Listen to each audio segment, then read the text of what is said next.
Hello, everyone. We are getting ready to, well, not getting ready because if we're recording, then we are ready. So, as you know, this is your girl, the Mary Jane Maven. Thank you so much for joining us on this episode of Menage with the Mary Jane Maven. I am super excited about who we have as a guest co-host today. I want to give all kind of just snaps. I want to give her roses, her crown, because I literally talked to her, 2 nights ago, came up with an idea to get started today, and she's like, let's do it. So, and I've had a little funky kind of morning with getting started and whatnot. So I really appreciate the flexibility that she's shown, but also the wealth of knowledge and the inspiration that you guys are going to feel after this episode is going to be, it's enormous. She's been an inspiration and continues to be one to me.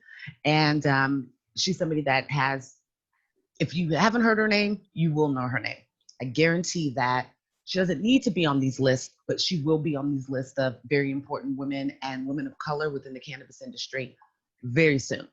Mark my words, put the date down on your calendar. I said it, it'll come true. We all know I'm a local psychic. So I would like to welcome somebody that I consider a part of a tribe in cannabis, of women of color in cannabis, somebody who's very inspirational to me, somebody who reminds me to keep going and to not give up, and somebody who made a huge wave here in Northern California and is now making a huge wave and impact in, what is that, the Northwest? North Pacific Northwest? But yeah, I think. Yep. Yeah, right? Okay. Haven't been to school in a while, guys. I don't say that as far as geography. But yes, so let's welcome the very fantastic, just awesome all the way around, Tiffany Watkins, who also I first met her at Lady Canna. So welcome. How are you today? Hey, I am doing well, and thank you for all those wonderful words. Got little rosy cheeks over here. Thank you so Yes. much. I You're like to. a number one fab yourself. Oh, well, thank you. I always say I'm an Aries. You guys can tell if I have, spewing bullshit all over my face. And that nothing but the truth there in the words that I, just shared. But yes, so this is the Menage with Mary Jane podcast. And this is a, passionately cultivated, high grade, cannabis based lifestyle podcast. So a lot of people Love think that it. it's just nothing but, even though my background right now is the 70s show, which we all know was the basis of that show. But it is, cannabis is something that helps to optimize and elevate my life and my health and wellness. And so I wanted to be able to get that message out in, within any platform, but share it in a way that's digestible to the masses and to those that cannabis is not normalized with. How do you feel about, um, you know, the openness of living in our country now, or living in our world where cannabis is, here's the line, and we're probably just about right here as far as the normalization and the understanding. How do you feel about, what I'm doing, and just as it's developing as a whole, with the country or almost countrywide legalization? Right.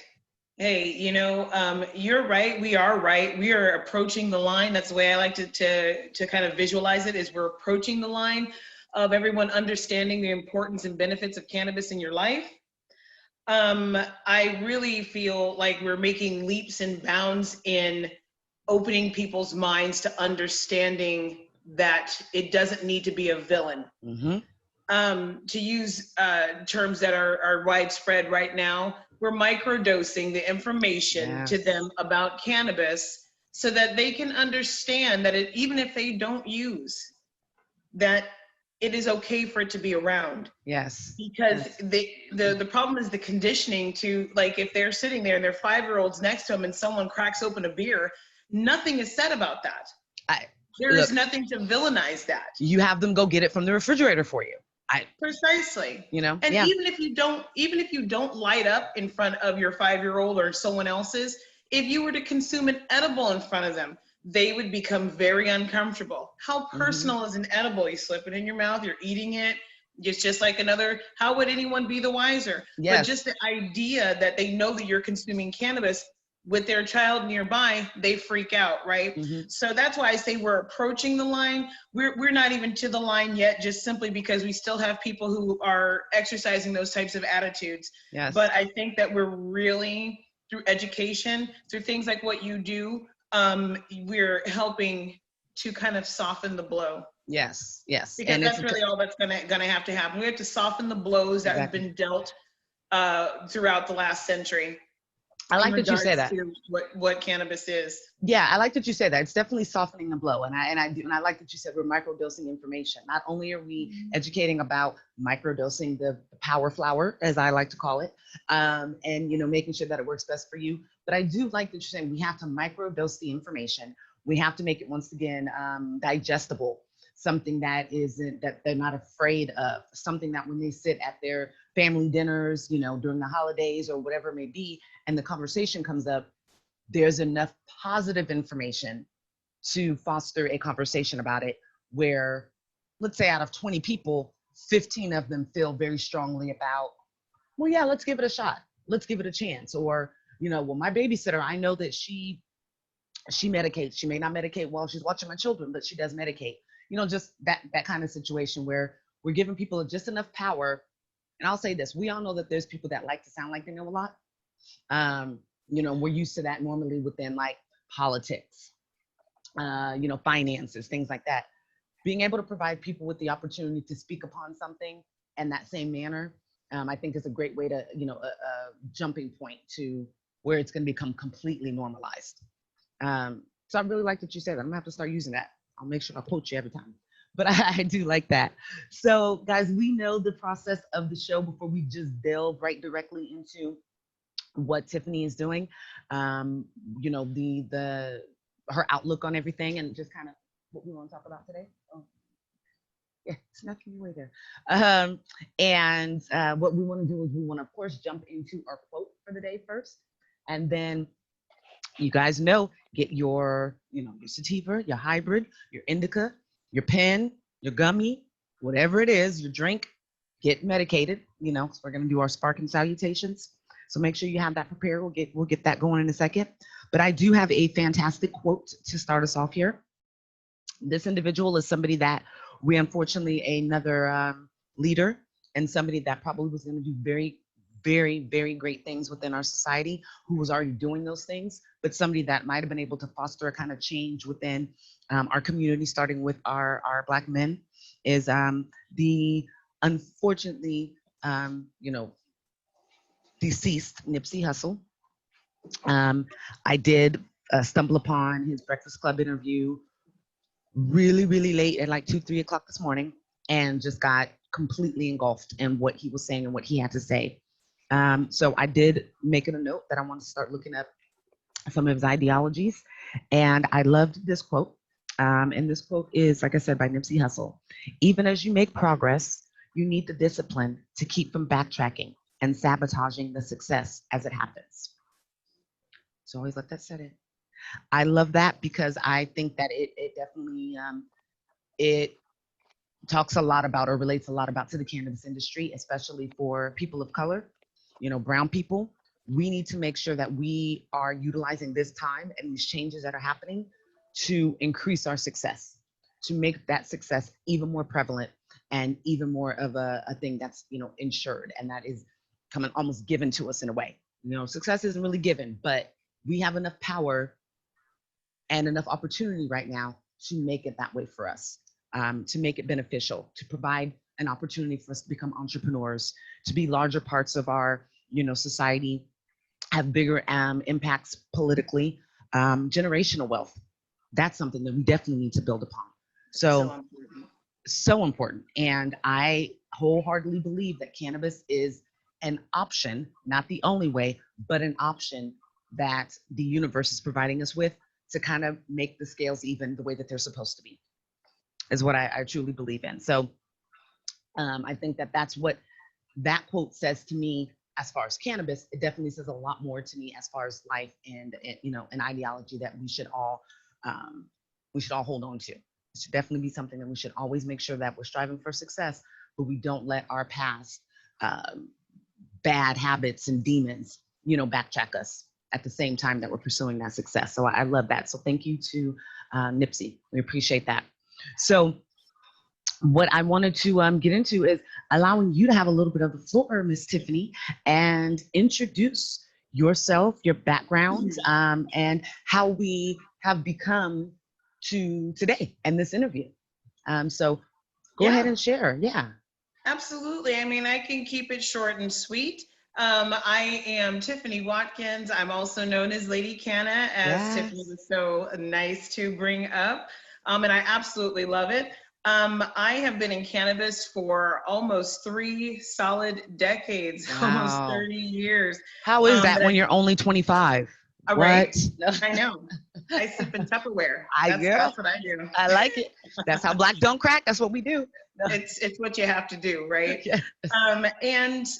You know, there's been a lot of difference. I don't go into everything that I've done, and we all know that there was, in the original market, we had a different set of rules.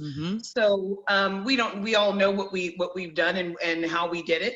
But the biggest thing that I think that is the most impact in my life is the activism and the advocacy and support that I was able to lend to people who were ill, people who were struggling, who were also being treated like criminals because they were trying to just have a quality of life because the quantity of their life was not guaranteed. And they just wanted to feel better and be able to eat, be able to sleep, be able to have conversations with loved ones and just extend the qualities that they had left. I'm always going to be forever proud of the work that I did alongside of countless other people who were even more pivotal, that I was able to help bring them cannabis, bring cannabis to their lives and fight on their behalf, give them a voice when they couldn't speak. And that's kind of been the bane of what I do and what I continue to do to this day. As noted in many bios that you'll see out there about me, that I say in 3 decades, I've seen one thing not change, and that is that everybody does not receive an equal voice or an equal play. And so I've created platforms over the years, and this last one that I've done is just really stuck and become quite poignant. It's Vanguard. It's a magazine, and it's a platform, and it's a movement. And I began, it's crazy to say I hadn't even thought about it to this moment, that it's almost a year old. And it is one of my strongest, what I say in terms of giving me that tug that I felt, 25 plus years ago. This one is pulling, and the reason why is that I'm collecting voices again and making sure that women have fair play, fair spotlight to host what it is that they do best in cannabis. We are the innovators, we are the creators, we do a lot. And it's a mother plant. It is. And I've just seen that we don't get a fair chance to say exactly what it is that we do, how we do it. Sure, there's the key ones. We see our celebs, we see our big names out there, and they're doing wonderful things. They're building huge tribes, and they're doing it well. But there's a sector of us who do not ever get heard.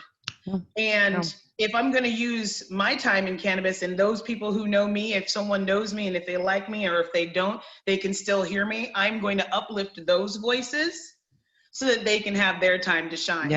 So I love that. The magazine is a collection of voices. It's a collection of women who talk about what's going on in their network, would talk about what it is, the products that they've created. They talk about the science that they've created or that they've delved into. And it's all nice and tidy in a beautiful little magazine. And then it's anywhere else that I can absolutely uplift these women, whether it's here today, like with you, or wherever you may find me. I will always be uplifting women with this movement. So I love that. I'm proud about that. I absolutely love that.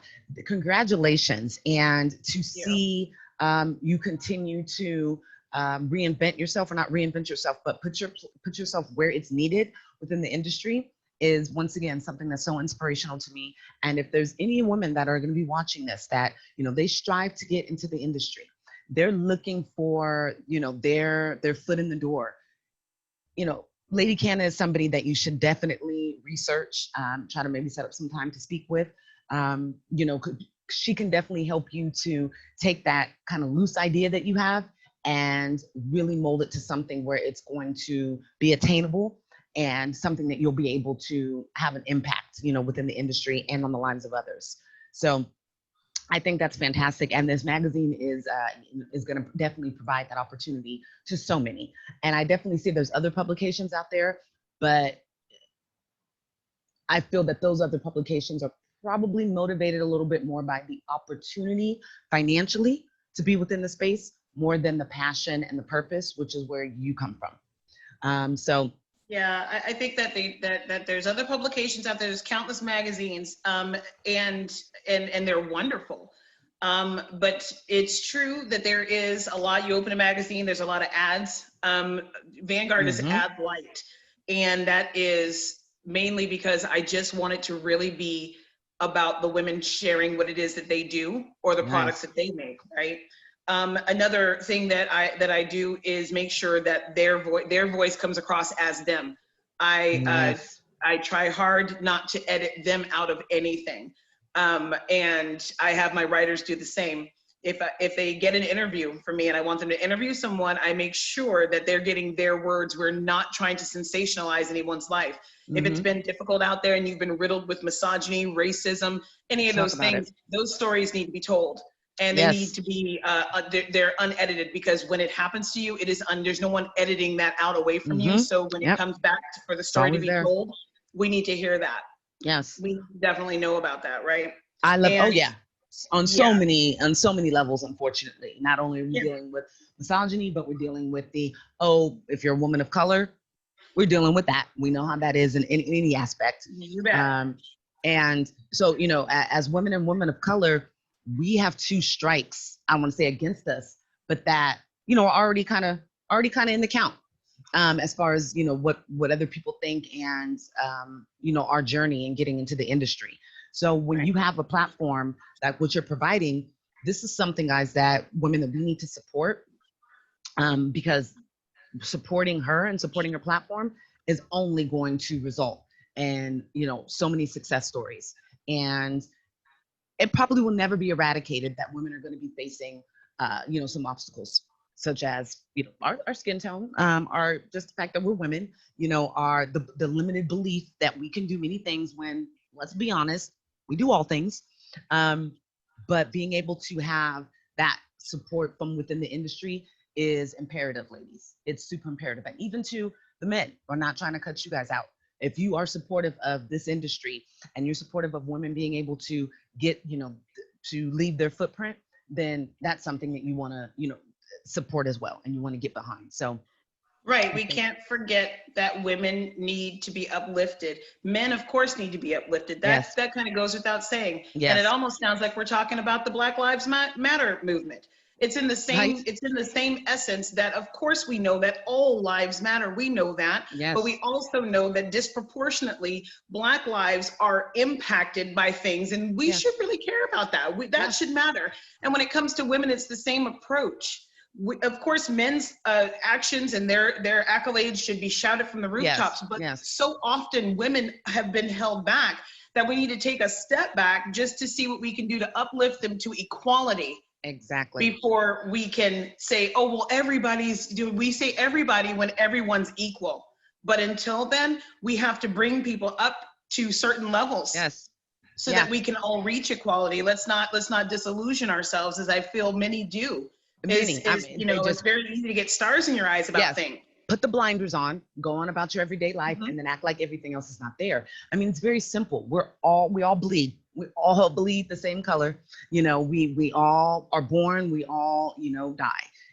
Same thing. We all know that.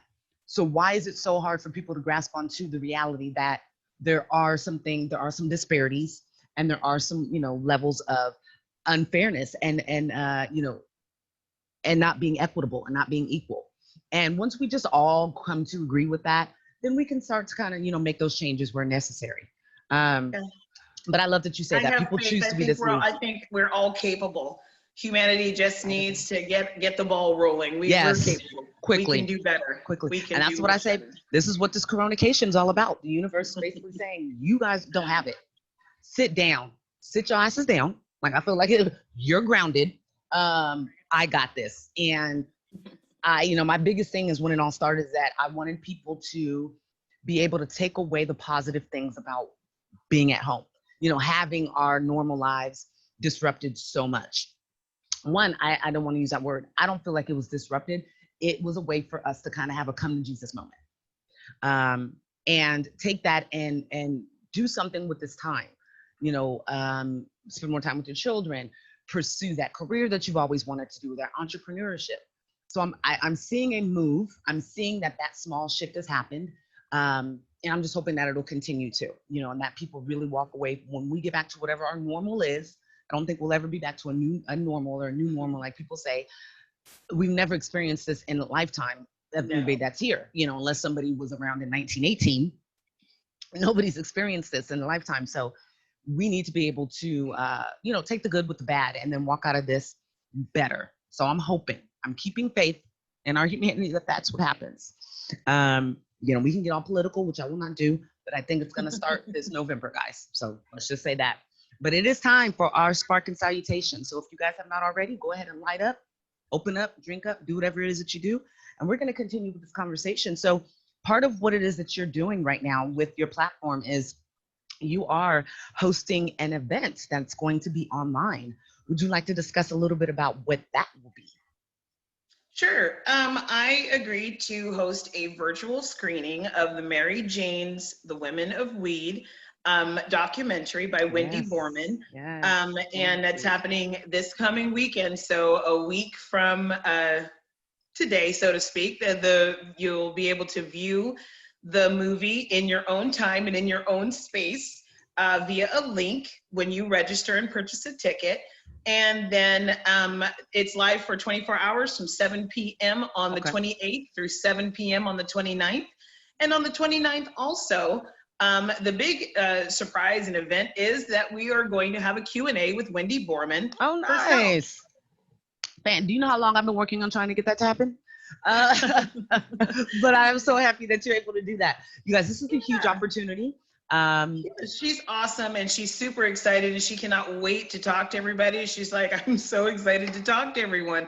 And I think it's going to be great at a time to be able to, when we're in such social unrest, I think this is going to be a good time for her to discuss some things that are very important to her and for everybody to ask kind of their questions, get her take and kind of share. So I think I'm hopeful. I'm wanting to keep it intimate. But I already see that maybe it might not be as intimate as I wanted, but I think that no matter how many people wind up showing up, we will make the best out of it and make sure that everyone at least gets a little bit of their questions answered. But yeah, it's exciting. I love, first of all, I haven't seen it in probably almost 2 years. Yeah, that's is that where we first met? I don't think it's where we first met, but I do remember that I saw you there. We were chatting. I can't remember if that's where we first met, though. That's right. We had spoken before then. I'm not sure how, but yeah, we had spoken before then. And yes, it was only so many of us that were full of the melanin, I like to say. At that event, I was working with a nonprofit organization at that time with some other wonderful ladies in cannabis, some of the ones that are doing the biggest things here in Sacramento and Northern California right now. And we worked together to bring this film to one of the local theaters here and showcase it, I guess you can say. It was a premiere at that time. And that was May of 2018. 2018, yes, I think it was May of 2018. It was great. And I am itching to see it again. So I am excited myself that I get to view it. And I'm hopeful that people have a good time seeing it. Those who hadn't had a chance to see it, will enjoy, because it's well done and she's won quite a few awards for it, and good. It is definitely it's inspirational, ladies. I'm gonna tell you, it would make a very good, if you have a few of your friends, we're supposed to be distancing and whatnot, but you have a few of your friends and you ladies want to get together, host an event, spark up, drink some wine, maybe some infused wine. I have a recipe for that if anybody needs. But yeah, it's a great girls' night, women's night type of event, especially if you're within a group of women that are interested in how you can start utilizing cannabis into your lifestyle. Maybe you just want to look into using it. Maybe you have a friend that, hits her CBD pin and she's no longer a raging anything. She seems like she has it all together, and you want that too. You want to put away that bottle of Xanax and that white wine that you use, especially now that we're homeschooling. Okay, especially now.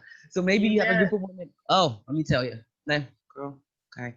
I So know, happy. people bring that up, but I've always been a homeschooler. Oh, nice. And my kids I have a senior in high school, and I've got one in her first year of college right now. Oh, how's she doing? She's doing great. She's doing great. Homeschool, I think, I don't know. I have nothing against schools, and I think that teachers do an excellent job with limited resources. Very limited.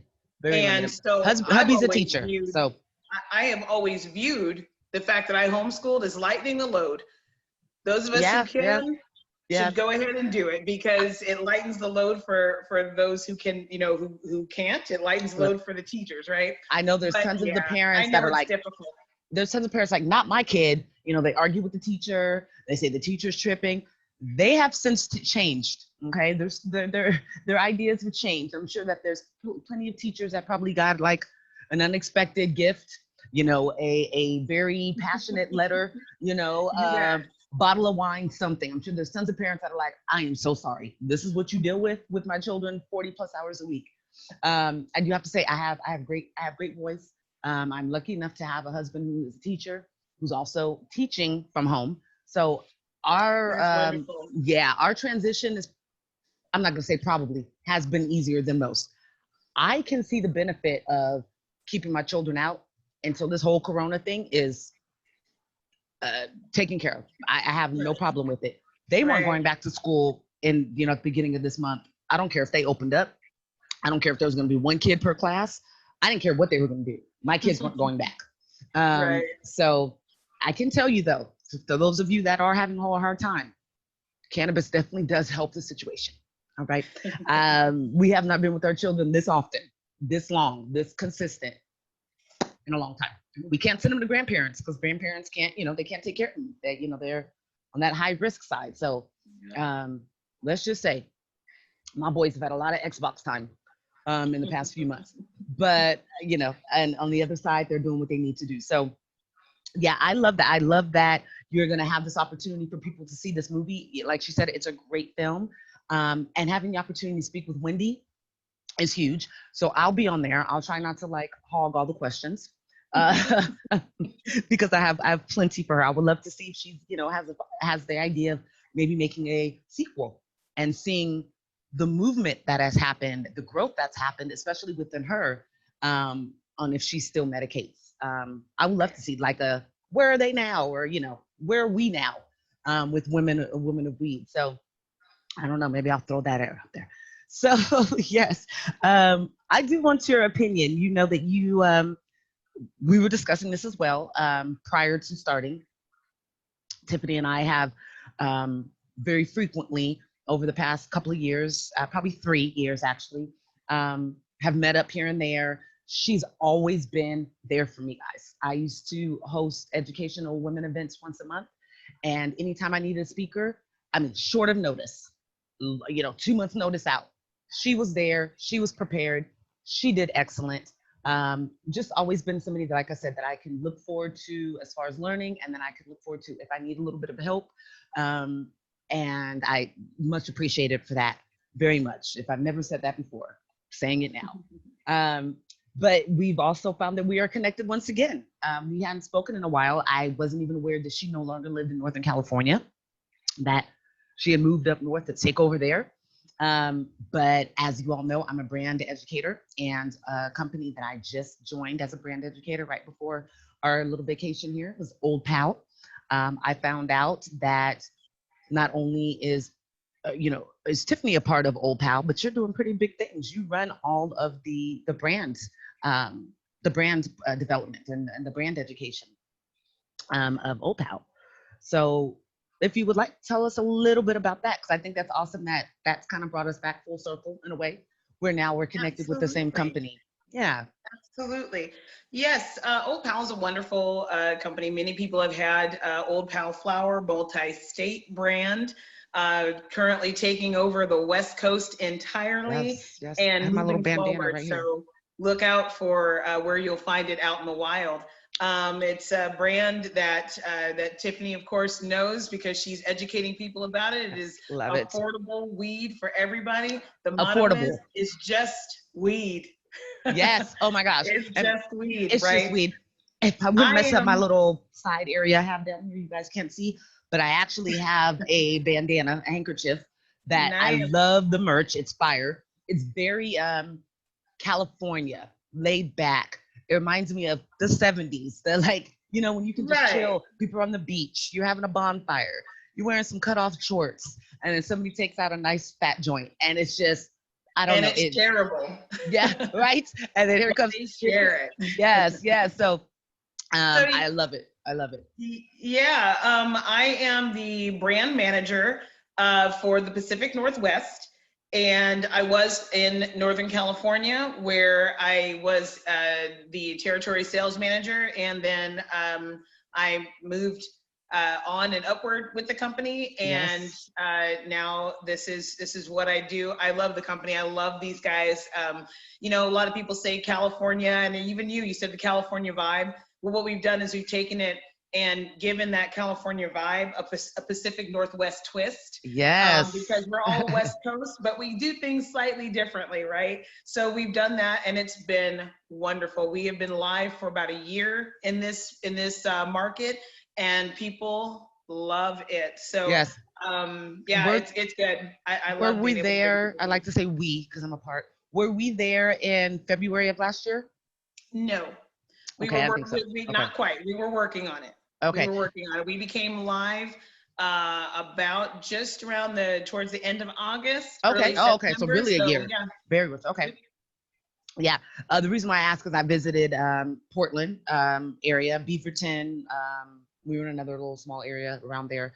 If you guys have never been to Oregon, I think most people just think of it as Portland, but there's really it's kind of like Sacramento, and then you have Roseville, and you have Oak Grove, and you have, that's how it is there with the kind of smaller communities. Let me tell you this, okay, about Oregon, and especially that area. I don't know about all of Oregon, but this area. They have the highest number of strip clubs per capita in the country and dispensaries. You will, if you go there and your whole vacation is to go to strip clubs and dispensaries, you'll be set. You might need to set yourself there for like a couple weeks. You will. You'll need an extra week. You'll need an extra week just to do the dispensaries. There are 187, might be 89 active retail dispensary licenses in Portland. 189 licensed dispensary licensed dispensaries. There was probably I felt like we went through 112 of those while we were there for 7 days. No, I did my research. I had it mapped out. I just have to tell a story. We got a quarter of some fire. I mean, fire. It was crazy. And it was $18. I want to say it was like 18, 20, but the hubby was like, it's garbage. It's going to be the worst kind. It's going to be seedy. And I said, babe, they deliver. And I'll say this, delivery services out there, very strict rules, but they definitely mind to them. You are not allowed to deliver to a hotel or anywhere like that. So I actually had to go stand out, on the curb, kind of across the street from the gas station to be able to get delivered to. But you are able to find, if you get an Uber, if you don't have a car or whatever, you're going to be able to find one very close to where you are. Absolutely. Yeah. And to your point about delivery service, in Washington, delivery is illegal. What? So it's just completely different up in the Pacific Northwest than it is California, Nevada. Yeah. Yeah, I was gonna ask what are the major differences that you see? I mean, there are the pluses, like I'm talking about, the abundance of marijuana and the abundance of different retail places to go is just it's an abundance. Okay. There's an It's abundance crazy. of growers. There's a Yes. lot. There's been, they've, spent over the last few years, there's been a couple of surplus. Yeah. So there is a lot of growth of cannabis here in the Pacific Northwest, which is a little different when you head further south on the coast, right? Yeah. The culture is different up here than say in California. Not because of the age of the market, it's really the view of the market. People in certain, depending on where you are, like in Portland and the surrounding areas, it's on. People are supportive, and those who don't enjoy any cannabis, they don't mind. But if you come into Washington, there's areas where it's begrudgingly accepted. And you definitely, just crossing the bridge over into Vancouver, you will not see that same population of dispensaries as you do, although they are just, wherever. Big main difference from California, especially Northern California, is that in strip malls, you'll have like maybe a bar and like a little ma and pa shop. And then right over there in the same strip mall is a dispensary. That's how it is in like Stockton. So there's pretty much, all the ones in the Stockton I've worked at, I'm like, oh, it's right next to a pizza place. Medallion Wellness in Stockton, they're right in the corner of a little strip mall, which is right next door to like a car lot. Like they're exactly. Yes, That's Stockton is like, you would think Stockton's not in Northern California, the way that they're treating it. But what I like about it is that they're seeing the monetary benefit of it and what it can do for its city as a whole and the people as a whole. So is that what is happening there in Portland? I know that there, I remember watching documentaries and stuff, like a whole HBO special about, the homeless and the younger, groups of individuals that were living on the street, and that, would come from all across the country just to go directly to Portland to be homeless. And I'm not sure, if their situation's gotten better. I know California and Sacramento's has only gotten worse, but are they utilizing the surplus and the success of the retail side of it? Are they utilizing it to help the citizens and to help the homeless? And do you think that lends to kind of their acceptance of the cannabis industry? I won't speak to how they're running their politics exactly, but what I do notice is this. The homeless issue is, I would say, just as bad, if not more. Okay, it's still okay. But the difference is people are more actively, let's just take Portland. People are actively putting in on resources through volunteer effort, and the city, they've got an excellent commissioner base, or their city council members are really motivated to make a difference when it comes to the homeless on the street. Yeah. And I think that what I see is their ample willingness to make a change come through when it comes to getting people motivated to volunteer and help. And so I believe they're able to probably put together, a few more resources. Do those things come from cannabis? I really can't speak to that with any true accuracy. Okay. I'd love to believe that it plays a part, but we all know that state to state taxation is very interesting as to where the monies go. And how they're dispersed amongst the community. Yes, and if I recall correctly, it was like what we bought from the retail stores, they weren't taxed like a crazy amount. Right, because there is no sales tax. Yeah, so that's what it was. Okay, that's right. Sales tax in Oregon. So, and because here we're 20%, some places 28. If you get delivery easy, you're close to 30%.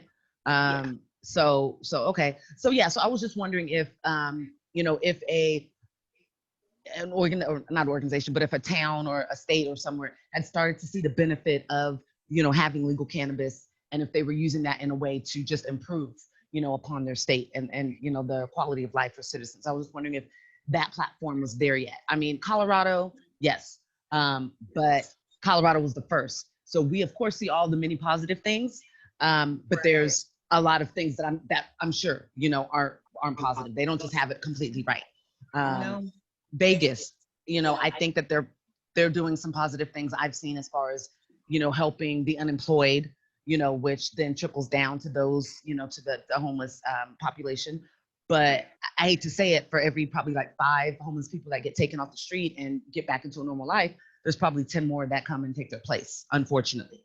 Well, yeah, absolutely. Because we are not, you know, when we get a sector of homeless people and get them indoors and taken care of and rehabilitated, we're only patching the problem. Because there are many people out there who are only a paycheck or two away from being in a situation where they may be homeless themselves. Yeah. There is a systemic issue that needs to be taken care of.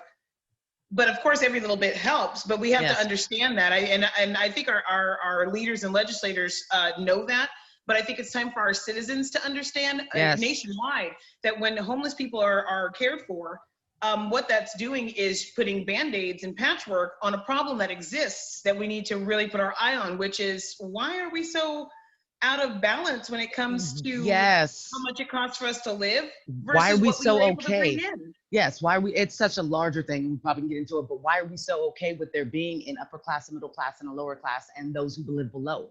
Why is that such a thing? I hate when I hear that, below poverty level. If we know that there's entire counties that are that way, you know, what is the problem? And for me, and people can say this, you know, oh, of course you think that's the answer. I do believe that cannabis isn't the answer. It is one of the solutions. If we are able to put, you know, larger grows, that's employing people. Packaging, you know, I can go on about it forever, and I know that you know, but just all the way down the line, what it can do as far as providing job opportunities and providing an income for people that don't have that, which will then start trickling into making neighborhoods better, which will then start trickling into people being able to own homes.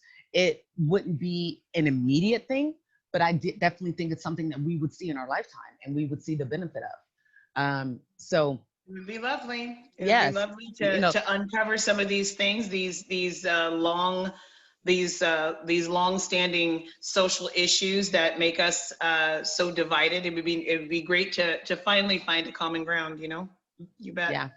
Yeah, no, and some people may be watching like, what does this question have to do with this? And I hope that I'm able to bring it all together for you, how legalizing, you know, cannabis on a federal level and making it the business sector that it is burgeoning to be, and that I believe that it's purpose to be and that it should be, is so much larger than, you know, somebody being able to just roll up and sit down and enjoy their movie. It's so much more than that. It is a social issue. It has to do with so much more. And I think with the, you know, the spotlight on equity within cannabis is that first step in letting people know just how much of a social issue it is. Because if we can change that within the equity, then everything else is going to be so much easier to do. It really is. It really is. It's a place where we need to, and where I find a little bit of my focus. I will say this, I just got word that I was accepted onto the committee for the diversity, equity, and inclusion for the NCIA. That's fantastic. Oh, I love it. Oh my gosh. That's a huge thing. I'm so happy. I have chills. Absolutely honored. You guys can't see this. I have hair standing all over. That is so fantastic. Congratulations. Queen, thank congratulations. You. With this group of people, I hope that we can continue to make the changes that they have already started to set forth. Case in point, we need to clean it up. I mean, there are some portions of it that are, of course it's working because we see the numbers, but what is happening is there's a predatory level to it. So someone wins a license. That means that, yay, great, we're ready to get started. Okay, well, we need capital, seed capital. We need capital to get going. That's where a person, likely non of color, will step in and go, I want you in my portfolio. But what's happening is they're taking this equity winner, pushing them so deep into the business that they're now managerial staff. They don't get to feel the ownership. But outside of feeling, because let's not run a feelings factory. Outside of the feeling, they're not able to build the wealth that they need, that they were looking to do for their family. And they end up becoming an employee once again, and instead of an entrepreneur, which is their right because they went through the process, they showed the passion, they showed the desire for it, and then they end up just being a high level manager. And that really sticks in my craw because once again, here is an industry that is pushing us to the wayside. And I say us as a Black queer woman pushing us to the wayside to have us build up as numbers, tick boxes, all these things. See in my portfolio, see, but she's there, but he's there. So once again, make somebody else okay. rich. Yes, I know that. I hated when I worked, I called it it was a job, and job for me was just over broke. I never saw that I was going to be able to get to where the quality of life that I always envisioned for myself, and to do the things that I feel that I'm purposed to do, because I was always working for somebody else's vision. And I know there's so many people that feel that same way, whether you want to jump into being an entrepreneur or not. I think that everybody innately has that feeling. Unless you're doing something purposeful, like teaching and education and things like that, medical, whatnot. But I love that you say that. I'm so excited. You guys don't, if you know that feeling, like right before you drop on the roller coaster, and that excitement and that anxiety, that is what I feel right now. That's the best way for me to describe it. It is, I believe I'm actually getting emotional. It is so imperative, and it's such a big thing that you are on that committee now, and what you're gonna be able to do. It's huge. I am hopeful. It's a big group effort, and I am glad to be just a voice amongst that, and to be a part of that change that we definitely need. Yeah, I'm absolutely honored. I feel blessed to know you and to see what you're doing and how you continue to do it. Your children, I mean, be proud, be so proud of what she is doing. And you're doing more than just for people now, what you're doing for future generations. For like my children, my 9 and 12-year-old, my 20, oh my God, he's almost 23. Oh, it's almost 23. My oldest, get old on you, don't they? Yeah, oh my gosh, right? so fast, especially boys, when they grow out of shoes every month. Legit every month. These two, 1 month they both grow out of shoes this summer. But to know that what you're doing, and even what I'm doing, and this is why I'm so passionate about being in the industry, what that impact is going to be on their future and their children's future, and the many positive things that can come out of it. And I love that, because we can go from being just managers to being moguls. Yeah, absolutely. So, absolutely. And so many of us have that mindset. And I think that the more that I look into our true history, that's what we're purposed to do. That's what it is. So yeah, I can get into a whole nother podcast topic on that one. But yeah, so how, is there equity programs in up in Washington and in Oregon? Yeah, I mean, there are definitely equity applicants, and there's some movement I've been listening for, because just with the last election opened a few more kind of avenues. Okay. And definitely the program was opened they were actively looking for applicants. I'm going to say right as we went into lockdown. Yeah. And as you know, Washington was the epicenter in the beginning. Yes, I remember. So when it hit, when we got in lockdown, everything halted. The WLCB and the OLCC, those are the governors of alcohol and cannabis here. They just closed. They shut down operations, and things done. Everything's piled up. So I know that they're working on those types of applications and responding, but I know it's also quite slow. Yes. And I know, I'm not sure how much you stay in tune with what's going on here in Sacramento. A lot about what you were talking about as far as somebody being able to be eligible, not have the capital, getting into a portfolio. That was kind of the story, what was going on here, in Sacramento for a very long time, as far as our retail spaces. There was one group that was taken over. Love all the people there, worked at plenty of them, but I saw very quickly what was going on. So since then, it's been eradicated a little bit. There's some new license owners and things like that of some of the locations, but I do know exactly what I know what you're talking about, because I still kind of I keep my feet in the California pond, of course, Yeah. So what's going on right now is there's a movement, with especially here with some people that we know that are like, look, things need to change, and they're trying to hold them accountable. Our local government, who to me, whole nother episode, got a whole Hey, but there is a positive there. I think in San Francisco, it's I want to say it's Posh Green Retail. Yes. What I love about her story is that she was just like, okay, yeah, I got this hard work. I won. I have my license. I have my retail location. No, thank you. I don't need your funding. Yes. If we could, And she somebody could do refused. that. She refused to be what I call, kind of targeted. And I was Yes. like, yay. Yes, I I haven't love had it. a chance to really talk with her, but I definitely want to, because I'm just like, kudos. Yes. Because there needs to be more people who Like that. understand that building that wealth for you and your family, building the legacy of wealth. I should be clear. Let me be Yes. abundantly clear. The legacy of wealth for your Yes. family should not be something you have to win. Yes. And something you have to negotiate. And that you to should be have able to negotiate. Precisely. Yeah. Look, I mean, case in point, look at Nick Cannon.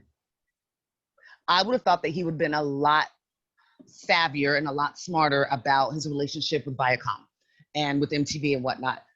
When I found out, I think when everybody found out that he didn't actually own like Wild 'N Out, which is, let's be honest, MTV's like biggest show, and that this man was actually contemplating taking his life because of, the guilt and everything that he felt, that says a lot. That's a less unfortunate lesson for him.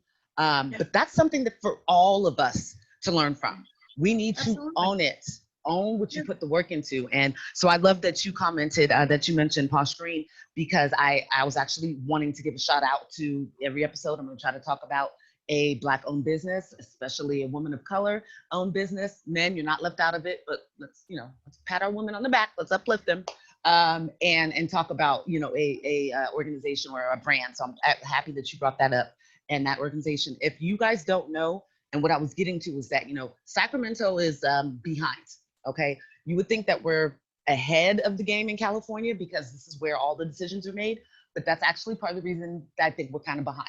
Plus the overall mentality that a majority of people had here up until about 2-3 years ago. Now everybody's cool. You see people walking down K Street, hitting their pins, and everybody's cool. But a few years ago, you're doing that. Oh, shouldn't be smoking, not in public.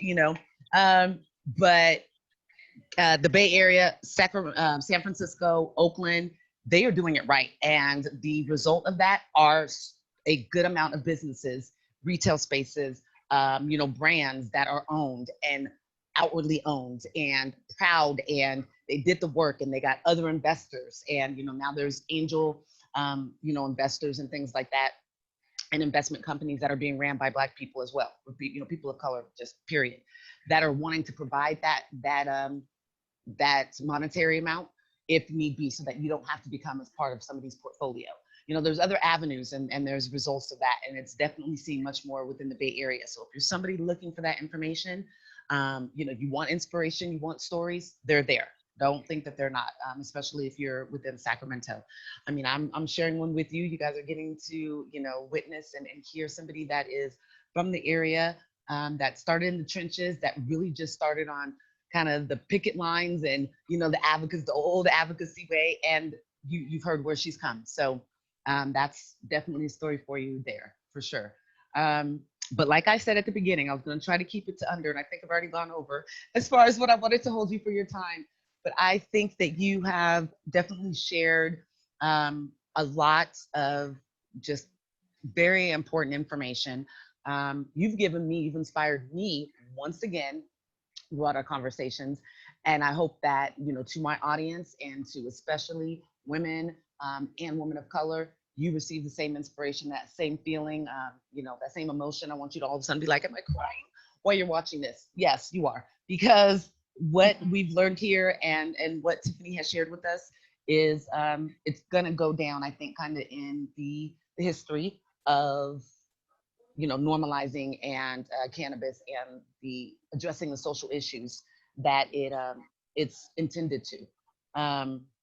Toot my own horn here. I think this is something special. So I do want to thank you so much for your time. If you once again would like to give everybody the information regarding your film, or the film, and you showing that next week, and the Q&A, please do. And then go ahead and share any more information about Vanguard, how people can get in contact with you. Once again, it is your floor, ma'am.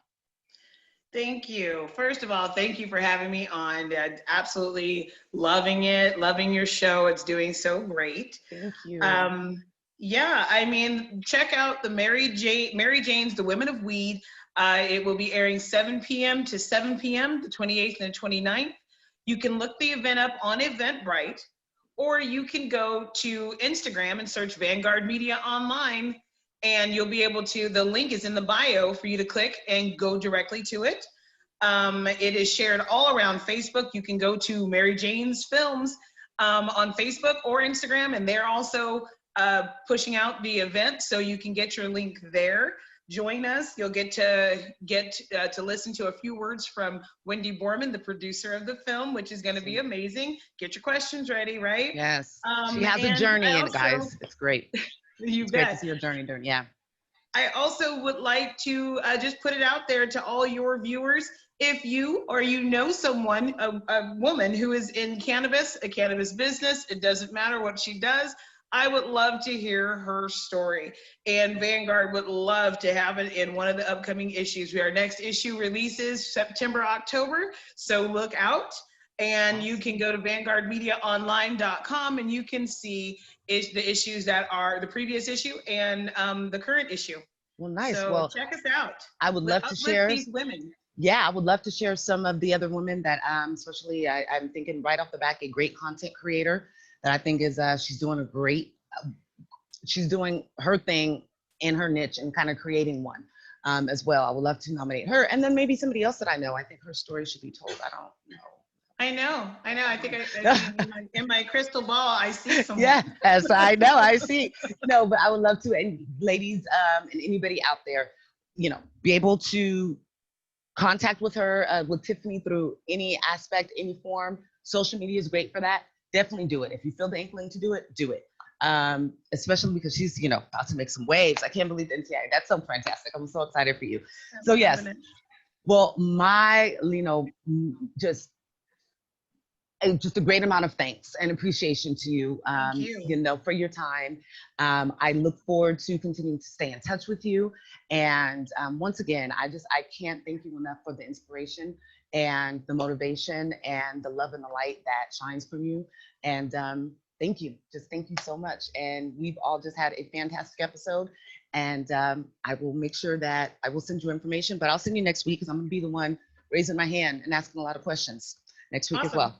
All right. You take care. You enjoy the rest of your weekend. Thank you so much once again. All right. Bye. Bye-bye. Take care. So good.